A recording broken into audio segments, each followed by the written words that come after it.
अस्सलाम वालेकुम। कैसे हैं आप सब? उम्मीद करती हूँ आप सब बहुत अच्छे होंगे। ये वीडियो जो है मेरा संडे का है। बच्चों की छुट्टी है और आज मैं उनके लिए बना रही हूँ कस्टर्ड। तो ये नया कस्टर्ड पाउडर है और मैंने दुबई आके पहली बार कस्टर्ड पाउडर यूज़ किया, तो मैंने अभी 2 टेबल स्पून लिया है और मैं छोटे से ही पैन में बना रही हूँ, आप देख सकते हैं। और मैं इसमें कुछ वार्म मिल्क लेकर और फिर इसको थोड़ा सा स्लरी टाइप का बनाते हैं। तो इस तरीके से मैं इसे मिक्स कर रही हूँ ताकि मुझे थोड़ा पता लग जाए कि कितनी कंसिस्टेंसी, कितना टेबल स्पून इसके लिए ठीक रहेगा। क्योंकि काफ़ी सारे कस्टर्ड पाउडर होते हैं जिनमें आप थोड़ा सा भी डालो तो काफ़ी जल्दी वो थिक हो जाते हैं और काफ़ी में आपको ज़्यादा पाउडर यूज़ करना पड़ता है। तो देखते हैं इतना सफिशिएंट रहता है कि नहीं रहता है, क्योंकि दूध की कमी है। और यहाँ मैंने थोड़ी सी ही शुगर डाली है अभी, ताकि पता लग जाए कि कहीं कस्टर्ड पाउडर में शुगर तो ऐड नहीं है ऑलरेडी। वैसे इंडिया में तो जो मैं कस्टर्ड पाउडर लेकर आती थी उसमें शुगर ऐड नहीं होती थी, तो first time I use it, तो फिर मैंने अभी कम ही डाली है। और साथ साथ कुछ तैयारी चल रही है मेरी। मैंने रात को काले चने भिगाए थे और आज मुझे राजमा भी बनाना है, तो फिर मैंने सोचा कि नाश्ते के लिए मैं ब्लैक वाले चने जो होते हैं वो बना देती हूँ। हेल्दी भी रहते हैं वो और थोड़ा बच्चों के लिए हैवी ब्रेकफास्ट भी हो जाएगा। खेलते कूदते फिर कहाँ दोपहर उनकी आ जाती है पता नहीं चलता। छुट्टी में तो वैसे ही बच्चे देर से उठते हैं, तो बहुत टाइम से बच्चे कह रहे थे राजमा खाना है, बट यही है कि बीच में कुछ ना कुछ आ जाता है तो फिर वो बनाना पड़ता है पहले, तो स्किप हो रहा था आइडिया बार बार। तो अब मैंने अपनी कढ़ाई सूखने रखी है और ये जो मैं हमेशा चॉप करके रखती हूँ कुछ ऐसे इंग्रेडिएंट्स, तो इसके अंदर देखिए लेमन मैंने काट के रखा है, प्याज, हरी मिर्च, हरा धनिया, टमाटर, यही सब है। और ये हीट हो चुका है, ड्राई हो गया है, तो अब इसमें कुकिंग ऑयल ऐड कर लेते हैं। तो ये मेरा मस्टर्ड ऑयल है और मैं मस्टर्ड ऑयल में ही कोशिश करती हूँ ज़्यादा से ज़्यादा कुकिंग जो है मस्टर्ड ऑयल की करती हूँ मैं। और कभी कभार ही मैं रिफ़ाइंड और जो दूसरे ऑयल्स होते हैं वो यूज़ करती हूँ। अब यहाँ आके तो मैं पराठे भी कम कर दिए हैं, क्योंकि हस्बैंड मेरे सुबह में मॉर्निंग में कुछ हेल्दी ब्रेकफास्ट ही लेते हैं। तो मैं अकेली बचती हूँ तो मेरे लिए काफ़ी होता है, जो मैं बनाती हूँ मेरे लिए भी हो जाता है।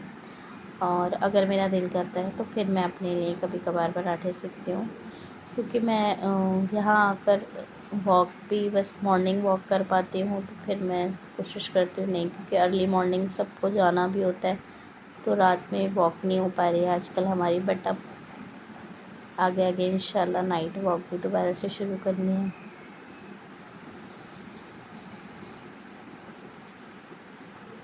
तो यहाँ जब तक हमारा ऑयल हीट हो रहा है तब तक ज़रा मैं ये बॉक्स वापस रख दूँ अपनी जगह पे, और इसको मैं चारों तरफ फैला रही हूँ क्योंकि इक्वली हो जाए, सब जगह स्प्रेड हो जाए। एक जगह इकट्ठा हो जाता है वरना पैक में।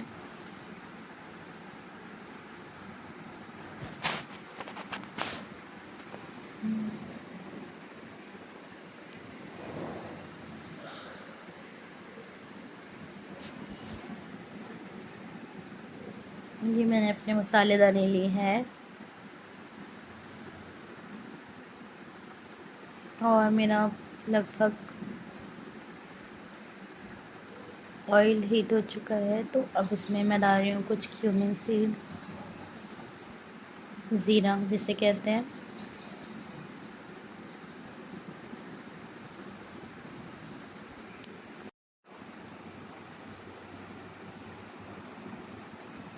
ज़ीरा हमारा गोल्डन हो जाए फिर हम इसमें ऐड करते हैं काले चने।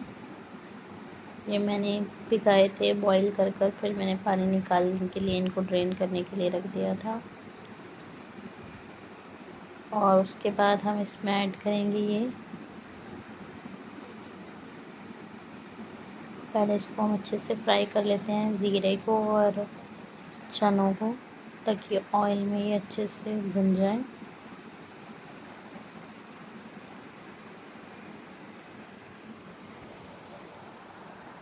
इसमें अभी मसाले और ऐड करने हैं हमें सारे।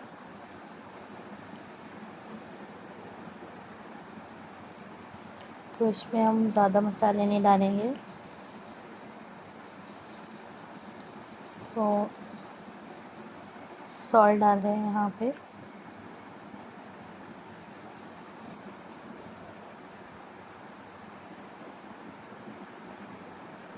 सॉल्ट हमने 1 टेबल स्पून डाला है, और 1/2 टेबल स्पून रेड चिली लाल मिर्च,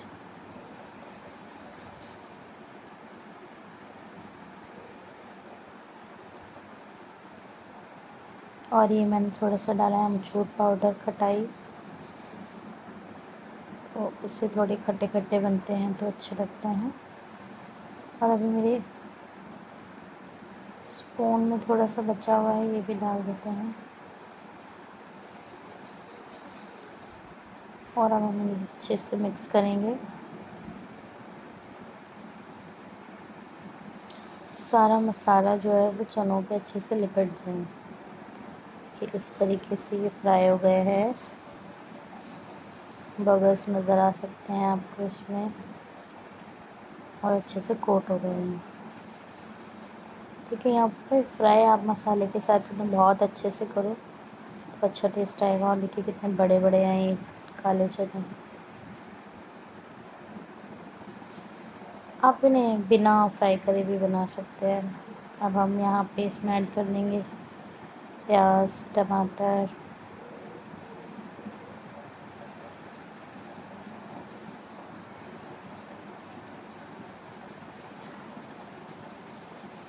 हरा धनिया,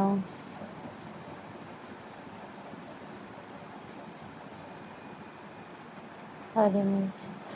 धनिया यहाँ थोड़ा गीला है तो मुझे काफ़ी उसको करना पड़ रहा है कि हाथों से निकल जाए, और चिपक गया है मेरे हाथों में। तो देखिए कितना अच्छा सा कलर आ गया है। धनिया डालते ही कलर जो होता है इसका बिल्कुल बढ़िया सा दिखने लगता है। तो यहाँ पे हमारे चने रेडी हो गए हैं। अब हम इसको थोड़ी देर स्टीम करने के लिए रख देते हैं ताकि टमाटर वगैरह सॉफ्ट हो जाए। और यहाँ चाय कस्टर्ड और ये चने तैयार है। चाय भी रख दी है अपने साथ साथ, और ये मैंने राजमा उबलने के लिए रखा है क्योंकि दोपहर में राजमा बनाना है मुझे। तो देखिए कैसे आपसे बात करते करते खाना भी बन जाता है और सब काम पूरे हो जाते हैं।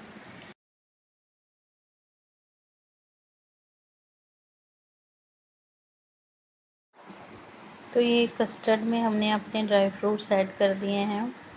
मैंने इसमें डाला है काजू बादाम, थोड़ी सी किशमिश, और ये वाइट वाइट जो है ये नारियल का बूरा है, क्रश्ड नारियल जिसे कहते हैं। और इसको मैं अच्छे से चला लेती हूँ, और थोड़ी सी इसकी कंसिस्टेंसी जो है मुझे लग रही है थोड़ी सी पतली, लेकिन ये अभी ठीक हो जाएगा। और ये थोड़ा ठंडा होके भी गाढ़ा पड़ता है, और देखिए इस टाइप का है, लेकिन ये अभी थोड़ा सा ठीक हो जाएगा अभी। और इससे आप कस्टर्ड पाउडर से ना आप लोग आइसक्रीम भी बना सकते हैं गर्मियों में, मैंगो आइसक्रीम, और किसी भी तरह का के एक्सट्रैक्ट वगैरह डाल के अच्छी बनती है। कस्टर्ड पाउडर से एकदम थिक थिक हो जाती है आइसक्रीम, टेस्ट अच्छा आ जाता है। तो चलिए अब नेक्स्ट, तो मैंने आज मशीन लगाई थी। हाँ, मैंने कहा जितनी देर में मेरा नाश्ता तैयार हो रहा है कपड़े भी धुल जाएं। तो कपड़े भी धुल गए हैं और अब मैं इन्हें निकाल रही हूँ। तो आपसे बात करते करते ना सारा काम हो जाता है मेरा, और वक्त कहाँ बीतता है पता ही नहीं चलता है। अब बारी है जो बर्तन बचे हैं वो भी धो लिए जाएं, क्योंकि सुबह के टाइम तो आपको पता है सबका ऐसे ही बिज़ी रहता है, सब कामों में अपने उलझे रहते हैं। बट ये है कि कामों के साथ साथ अगर कोई अच्छा बात करने वाला आपको मिल जाता है ना, तो फिर वक्त का पता नहीं चलता। ऑफिस हो, घर हो, या फिर कहीं पर भी आप हैं, तो अगर आपका को कुछ लोग मिल जाते हैं ऐसे जिनसे बात करके आपके दिल को तसल्ली मिलती हो, तो आपका वक्त अच्छा बीत जाता है। तो अब मैंने तो अपने बातचीत का ज़रिया जो है आजकल यूट्यूब को ही बनाया हुआ है, क्योंकि हर वक्त आप किसी को फ़ोन नहीं कर सकते, हर वक्त कोई अवेलेबल नहीं रहता आपसे बात करने के लिए। तो मैंने अभी यूट्यूब को ही चुना है खुद से बात करने के लिए और अपने कामों को आसानी से निपटाने के लिए भी। तो आपसे बात करते करते वक्त यूँ ही निकल जाता है, कुछ बच्चों में, कुछ घर के कामों में और कुछ अपनी यूट्यूब फैमिली के साथ।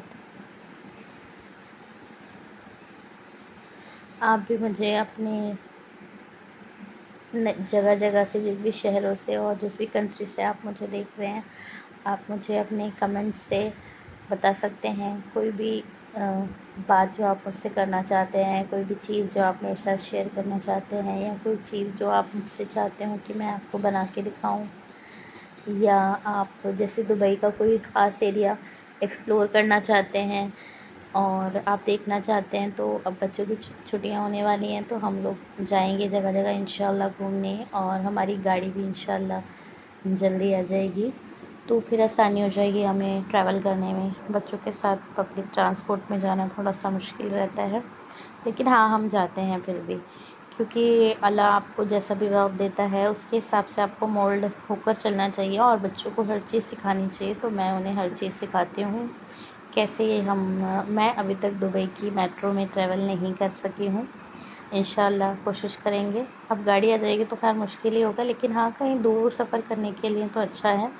बट हाँ, मैं दुबई एयरपोर्ट वाली मेट्रो में तो सभी बैठे होंगे, जब यहाँ तक आए हैं और वापस जाना हो तो उसका तो ट्रैवल करना बनता ही है। तो इसमें ना अच्छा, उसका तो एक्सपीरियंस बहुत अच्छा था। अगर आप लोग भी मेट्रो में आप लोगों ने ट्रैवल किया हो तो मुझे बताइएगा कि क्या इंडिया से कितना डिफरेंट है यहाँ की मेट्रो में ट्रैवल करना, क्या अलग है या फिर सेम ही एक्सपीरियंस रहता है आप लोगों का मेट्रो के साथ। तो मेरा एक नॉल कार्ड तो बना है, मैंने उसको बस ट्रांसपोर्ट के लिए यूज़ किया है। तो क्या कोई मुझे बता सकता है क्या सेम नॉल कार्ड ही यूज़ होता है मेट्रो ट्रैवल के लिए, या कोई अलग कार्ड यूज़ होता है? क्योंकि मैंने अभी तक अपने हस्बैंड से इस बारे में नहीं पूछा है, मुझे अभी ज़रूरत ही नहीं पड़ी, या तो कैब या फिर कभी कभार बस यही रहता है। और बच्चों के साथ हम तो ये सोचते हैं कि यार आप कैब बुक कर लें तो ज़्यादा बेहतर है, जिस तरीके से बाहर गर्मी रहती है। तो गर्मी भी आगे आगे और शदीद होने वाली है, उसकी भी प्रिपरेशन करके रखनी है। अपने घरों में बंद रहें, एसी चला के रखें, और अगर आपको आउटिंग करनी भी है तो आप शेडेड एरियाज़ में और कवर्ड एरियाज़ में करें तो वो ज़्यादा बेटर रहेगा। और उससे आप गर्मी से भी बचे रहेंगे और एंटरटेन भी हो जाएंगे। और बस जी, घर की सफाइयों की बारी आ गई है, लगभग सब काम हो गया है। थोड़ा बहुत जो बच्चों ने घर फैला रखा है उसकी इधर उधर से क्लीनिंग कर लें। बेटी को दिखाया था तो उसकी कुछ प्रिस्क्रिप्शन वगैरह इधर उधर पड़ी हैं, मेरे सूट केसेस पड़े हैं, इनको भी मुझे जगह पे लगाना है। तो बस यही है, और अपनी सफाई चल रही है आपसे बात करते करते। अच्छा, मेरा रूम ना कम ही गंदा होता है, क्योंकि ना बच्चे आगे वाले रूम में, आगे वाले हॉल को ही ज़्यादा यूज़ करते हैं, या तो बस सोने आते हैं, खाना पीना खेलना सब आगे ही ज़्यादा रहता है, क्योंकि कभी छोटी बेटी सो रही होती है, तो ये यूज़ कम ही हो पाता है। और किस तरीके से आज मैं कूड़ा फेंकती हूँ ना, वो आपको दिखाती हूँ। अच्छा, जो लोग दुबई में हैं उन्हें तो पता ही होगा, लेकिन जो लोग नहीं हैं उनके लिए है ये। तो हम लोग ना ऐसे डोर से बाहर जाते हैं, और ये थोड़ा हमारा लॉबी एरिया है, इसमें एक पर्टिकुलर उन्होंने रूम टाइप का बनाया है। वहाँ से आप डोर ओपन करें, और वो जो स्लाइडर वाला जो अपनी इंडिया में भी सोसाइटीज़ में होता है, उस तरीके से आप स्लाइड करके और अपना आप कूड़ा बाहर नीचे पहुंचा सकते हैं। नीचे इन लोगों ने ना छोटे छोटे से लगाए हुए होते हैं कूड़ा रखने के लिए, जो बॉक्सेस होते हैं छोटे छोटे छोटे, मतलब इतने भी छोटे नहीं, अच्छे खासे बड़े होते हैं, लेकिन हाँ छोटे छोटे से लगाए होते हैं। एक फिल होता है तो फिर ये लोग दूसरा लगा देते हैं और उसमें टायर लगे होते हैं। उससे ये लोग फिर अपना जो कूड़ा होता है, गार्बेज होता है, वो जहाँ पर भी ये पहुँचाते होंगे पहुँचा देते हैं। अब सफाई हो गई है। थोड़े से मैंने कपड़े धोए थे तो वो फ़ोल्ड नहीं कर पा रही हूँ मैं, तो मैंने सोचा है कि साथ साथ आज मैं सारा ही काम निपटा लेती हूँ। जो कपड़े फ़ोल्ड करने के लिए बचे हुए हैं मेरे, वो भी मैं फ़ोल्ड कर दूँ। और आप जानते हैं जब माएँ काम करने बैठती हैं तभी बच्चों को कुछ ना कुछ लगा रहता है। अब मेरे बेटे को जो है ना, बड़े बेटे से हिट हो गया है, उसको चोट लग गई है, वो रोने आया है मेरे पास, मामा मुझे चुप कराओ। तो मैंने उसको बोला है, देखो आप कैमरे में कैसे लग रहे हो, रोते हुए अच्छे नहीं लग रहे हैं, अपनी शक्ल देखिए आप। तो फिर उसको समझ आया कि हाँ, फिर उसे कैमरा देखकर ना हंसी आ जाती है। क्योंकि मेरे साथ भी ऐसा होता था, मतलब बचपन से मैंने ये सोचा है कि नहीं, मैं कुछ भी हो जाए ना, रोऊंगी ही नहीं, हमेशा कोई भी सिचुएशन होगी उसका हंसते हुए ही सामना करना है मुझे। तो कई बार होता था अम्मी ने डांट दिया या किसी बात से दिल दुखा हुआ है तो मैं रोती थी। तो मेरे को बचपन से शीशा देखने का बड़ा शौक़ था। तो मुझे सब चिढ़ाते हुए थे, मेरे मामू वगैरह कहते थे इसको शादी में ना शीशा ही गिफ्ट करना है। मामू कहते थे आते जाते जो है ना तुम्हें शीशा ही नज़र आता रहे, तो तुम्हें ऐसा घर देंगे जहाँ हर तरफ शीशे हों। तो बाई चांस मेरा घर भी ऐसा था कि एंट्री करो तो शीशा, इधर जाओ तो शीशा। तो बहुत खुद को देखने की आदत थी। और जो बच्चे अब तक लड़ रहे थे, रो रहे थे, अब देखो इस तरीके से खेल रहे हैं। बच्चों का यही तो है ना, 2 मिनट में वो लड़ेंगे, रोएंगे, चिल्लाएंगे, और 2 मिनट बाद इतने प्यार से इतने अच्छे से खेल रहे होते हैं। तो ये चीज़ हमें भी सीखनी चाहिए कि भाई कितना भी कुछ हो जाए, लड़ाई हो जाए, झगड़ा हो जाए, किसी से भी हो जाए, फिर उसके बाद आप अपना दिल साफ़ कर लो और अल्लाह से तौबा कर लो और उस शख्स से भी माफ़ी मांग लो। और हमेशा ना प्योर रहो यार, कुछ फ़ायदा नहीं है लड़ाई झगड़ा दिल में रख कर। अगर कोई बात हो भी गई है, मनमुटाव सबके होते हैं, मैं अपने हस्बैंड से भी लड़ लेती हूँ, लेकिन फिर हम एक दूसरे से बात किए बगैर नहीं रह पाते हैं। और ये अच्छी भी बात है, कभी बच्चों के बहाने, कभी एक दूसरे के बहाने, और लड़ाई वहीं के वहीं ख़त्म हो जाती है। तो इसलिए हमें बच्चों जैसा बनना है, अपने हार्ट को प्योर रखना है, और पल में रूठें और पल में मान जाएं, उन लोगों में हमें शामिल होना है, अल्लाह के अच्छे बंदों में शामिल होना है। आप लोग भी मेरे साथ अहद करें, खुश रहें और अपनी वजह से दूसरों को तकलीफ़ ना पहुँचाएं। आज का व्लॉग हम यहीं ख़त्म करते हैं। छोटी बच्ची मेरी बहुत तंग कर रही है, और सफाई के साथ साथ नहाना धोना भी हो चुका है। इंशाल्लाह आपसे फिर बात होगी अगले किसी व्लॉग में। तब तक के लिए आप अपना ध्यान रखें, खुद को खुश रखें, और आपके आसपास जो लोग हैं उन्हें भी खुश रखें। अल्लाह हाफ़िज़।